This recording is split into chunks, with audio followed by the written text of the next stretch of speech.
Here's how to add some effects to your music and audio tool. In order to do this, you're going to want to have some sort of loop at the moment to make this easy. So for now, let's just go ahead and drag in some sort of drum loop. Again, you go to the loop section, you drag it into your screen, and drag it over, it'll pop up. Okay, this is the sound of that little loop. Okay, let's make it longer in order to make this a little bit easier to work with. Okay, so the basic here with the effects here, we're talking about adding effects to the music, which are all these things back here. That again, this is the loop menu that has the squiggly line. If you click on the plus sign, that's where all the effects and all sorts of other stuff is. In order to drag the effects, this is a little bit complicated, but you take something, you can click on whatever one you want to, and you drag it and add it over here, just like adding a loop. Okay, at this point, you have to learn how to rearrange all of your cables. Okay, so the cables go out from where your sound is coming from and go into this mixer here. This mixer adjusts the volume by turning things up and down and does all sorts of other things here. At the moment, by the way, here you can zoom in with our slider over here. If you need more room, you can always drag down on this part to give you, so make it easier to look for.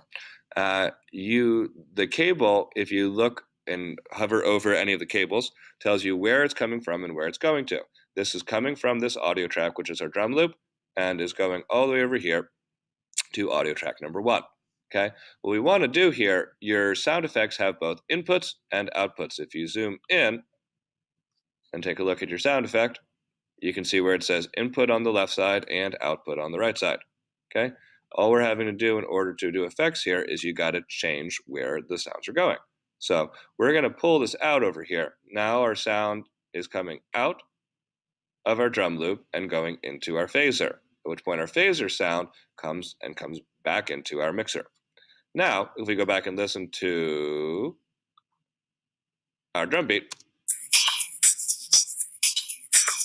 this is the sound of it with an effect on it. If you turn it off, it's going to sound a little bit different. This is the sound without the effect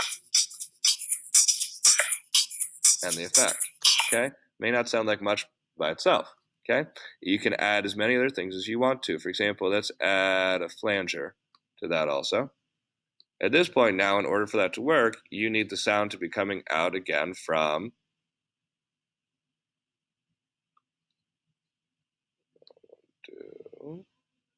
okay, this is again where this is going to be really helpful. Okay, the sound, as you can see, is coming out of our phaser.